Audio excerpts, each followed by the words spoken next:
नमस्कार दोस्तों, मैं हूं मनोज कुमार गुप्ता। आप देख रहे हैं मेरे चैनल को जिसका नाम है रेगुलर क्लासेस फॉर अकाउंट। सामने आपको दिखेगी इनकम टैक्स की बुक HC मल्होत्रा की 62 एडिशन साहित्यवन पब्लिकेशन से।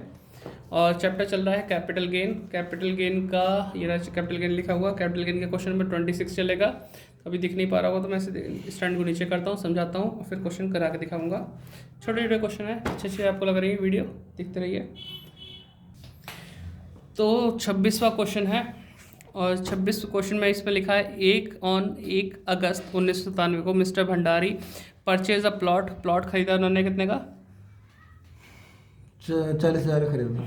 40,000 खरीदा, प्लॉट खरीदा है वैल्यू प्लॉट की इसकी 1/4/2000 में 80,000 80,000 रुपये। और अब ये तो इसकी वैल्यू हो गई। और फिर उसने कहा कि प्लॉट को उसने बेच दिया 3/8/2020 को 15 लाख का and paid brokerage 2% brokerage pay की है। Out of the sale consideration he invested residential house में इसने लगा दिया है ना।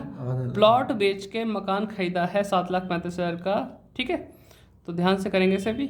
और वो कंप्लीट भी हो गया मकान जो बनाने के लिए कंस्ट्रक्शन हाउस में। और बोला गया कि इस दिनों कोई मकान भी नहीं था। तो इजी क्वेश्चन है, करके दिखाते हैं आपको। ठीक है, तो शुरू करते हैं। लेकिन जो बच्चे सोच रहे हैं आसान है, ज़्यादा आसान है, तो उसके लिए समझा दूँ, थोड़ा बता दूँ। इस क्वेश्चन को देखने में लगता है आसान है, लेकिन एक पॉइंट है, क्योंकि यहाँ प्लॉट बेच के मकान खरीद रहे हो तो सेक्शन कौन सा लगेगा एग्जामिनेशन के लिए? 54F लगेगा इसमें। ठीक है, जब भी हम कोई और चीज़ बेच के मकान खरीदते हैं तो आपको 54F के अकॉर्डिंग एग्जामिनेशन लेनी होती है।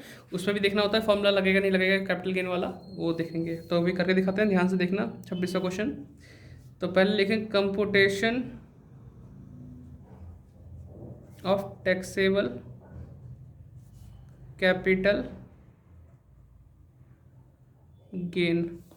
देख पा रहे हैं? फॉर द असेसमेंट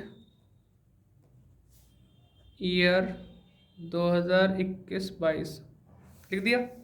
यहाँ लिखेंगे सेल्स ऑफ प्लॉट था ना, प्लॉट को बेचा कितने में? 15 लाख में। 15 लाख बेचा। और बेचने के बाद हमने क्या पे किया? ब्रोकरेज दिया 2%। @ 2%। 2% दिया तो 2% होता है 30,000। 30,000 तो बचा क्या? 14,70,000 बचा। नेट सेल जिसे बोलते हैं ना, बेचा इतने में, पैसा इतना है, लेकिन ब्रोकरेज दे दी तब पैसा कितना बचा? इतना, 1470। तो नेट सेल्स कंसिडरेशन, ठीक, नेट सेल कंसिडरेशन हो गया।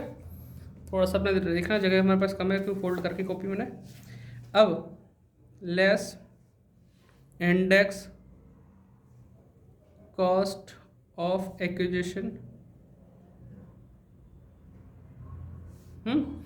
तो ये दो वैल्यू दे रखी थी जब हमने खरीदा था। उस समय तो डेट वैसी थी कि जिसमें हमें इंडेक्स नंबर नहीं मिल सकता, 1997, लेकिन उसी की फेयर मार्केट वैल्यू 80,000 दे रखी है। तो जिसको तो हम यूज़ में ले सकते हैं, क्योंकि 2001-2 से हमारे इंडेक्स नंबर स्टार्ट हो गए थे, जो कि 100 होता है, इंटू 301 से मल्टीप्लाई कर देंगे।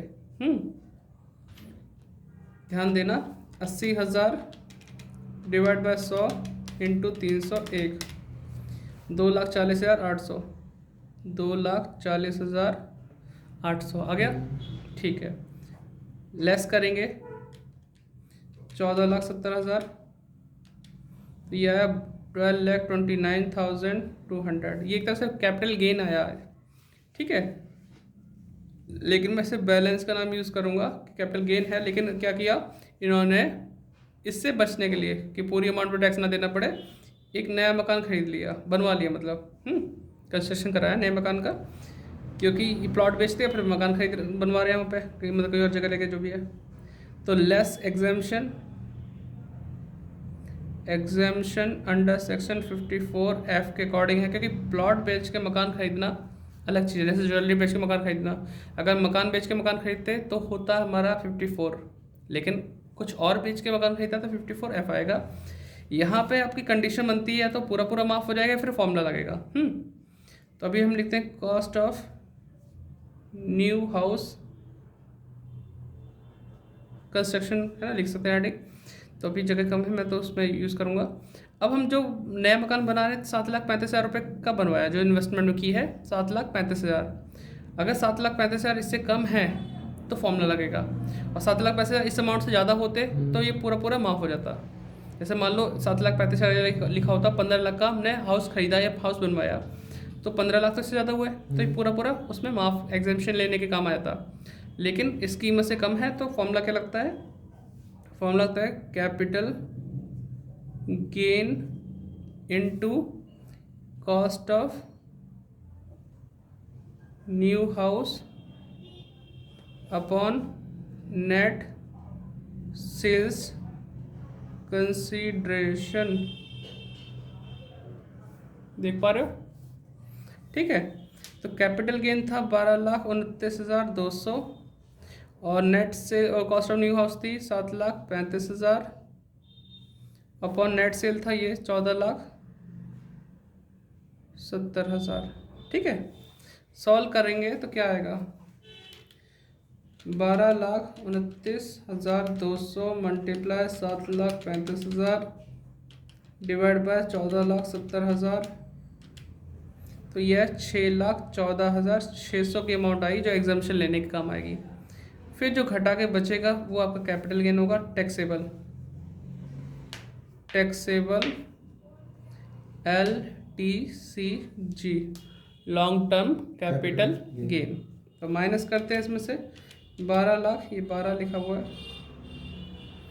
12,29,200 सेम टू सेम 6,14,600 की अमाउंट आ जाएगी। तो आप इसे नोट डाउन कर लो। ठीक है, तो एक बार और समझा देता हूँ, चाहो तो नोट डाउन करते रहना। हुआ क्या, सबसे पहले हमने क्वेश्चन पढ़ा तो वहाँ पे लिखा हुआ था कि हमारे पास एक प्लॉट है जो कि 40,000 के था, लेकिन उसकी वैल्यू 2001 के आसपास 80,000 रखी है, और वो प्लॉट हमने बेचा 15 लाख में और 2% ब्रोकरेज दिया। तो हमने स्टार्टिंग की है सेल करने से, सेल ऑफ प्लॉट 15 लाख का लेस ब्रोकरेज 30,000, 2% के हिसाब से नेट सेल जो हमारा बचा सब कुछ देने के बाद, खर्चा देने के बाद 14,70,000। इंडेक्स कॉस्ट ऑफ एक्विजिशन 80,000 के हिसाब से देखा तो 2,40,800 हुआ। बहुत सारा गेन आ गया 12,29,000। लेकिन प्लॉट बेच के मकान बनवा रहे हैं, मकान की में इन्वेस्टमेंट कर रहे हैं, तो उस केस में क्या है, आपकी कीमत क्या है जो नई इन्वेस्टमेंट है 7,35,000। नेट सेल से कम है तो फॉर्मूला लगाओ, नेट सेल से ज़्यादा है तो पूरा पूरा एग्जाम्पशन में ले लो। कम है फॉर्मूला लगाना, तो फॉर्मूला लगाया जो फॉर्मूला ये बैठता है उसके हिसाब से 6,14,600 आया, और फिर माइनस करके अपना आंसर आया लॉन्ग टर्म कैपिटल गेन, क्योंकि हम 6,14 वाली चीज़ को के साथ मतलब जो माइनस करके आया, हमारा जो बैलेंस बचा वो 6,14,000 बचा। आधा हमने एग्जाम्पशन ले लिया, आधा हमारा गेन हो गया, जिस पर हमें टैक्स देना पड़ेगा। ठीक है बच्चों, नोट डाउन कर लो इसे। मिलते हैं नेक्स्ट वीडियो में, नेक्स्ट क्वेश्चन में। लास्ट क्वेश्चन 27 बचा है, उसे भी ख़त्म करेंगे। उसमें 3 चीज़ें हैं हमारे पास, ज्वेलरी, प्लॉट, गोल्ड। ठीक है, उसे भी करते हैं, फिर मिलते हैं आपको। बाय, टाटा।